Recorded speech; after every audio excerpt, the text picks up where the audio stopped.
Aron, gyntaf gyd, llongyfarchiadau enfawr ar cael dy enwi'n gapten ar Gymru unwaith eto. Sut deimlad oedd e pan ges ti'r galwad ffôn o Rob Page gyda'r newyddion?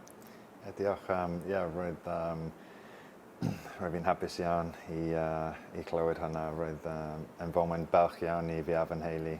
A fi jyst yn teimlo fod fi'n barod i cymryd y responsibility eto. Mae fe'n gyfnod ble mae lot wedi newid o ran y tîm, ond mae'n gyfnod cyffroes iawn hefyd. Ymgyrch Euro 2024 ar fi'n dechrau. Faint wyt ti'n edrych ymlaen i arwain Cymru yn yr ymgyrch yma? Wrth gwrs fi'n edrych ymlaen iddo fe. Mae pethau di newid tipyn bach, ond mae'n gyfle i'r chwaraewyr ifanc nawr i dangos beth maen nhw'n gallu wneud. A ni jyst methu aros nawr i dechrau campaign a gobeithio ni'n cael dechrau da.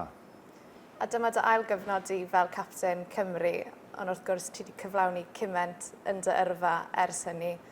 2 Euros, Cwpan y Byd hefyd. Sut ti'n credu mae'r profiadau yna yn mynd i helpu ti yn yr ymgyrch yma fel capten?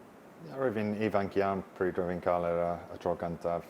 A fi wedi dysgu sut gymaint dros y flynyddoedd.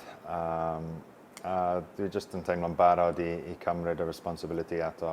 A fi'n edrych ymlaen iddo fe. Ni efo sgwad ifanc sydd yn hyderus a gobeithio ni'n gallu dangos hynna dydd Sadwrn. Aron, diolch yn fawr llongyfarchiadau. Newn ni weld ti mas yn Split. Diolch yn fawr.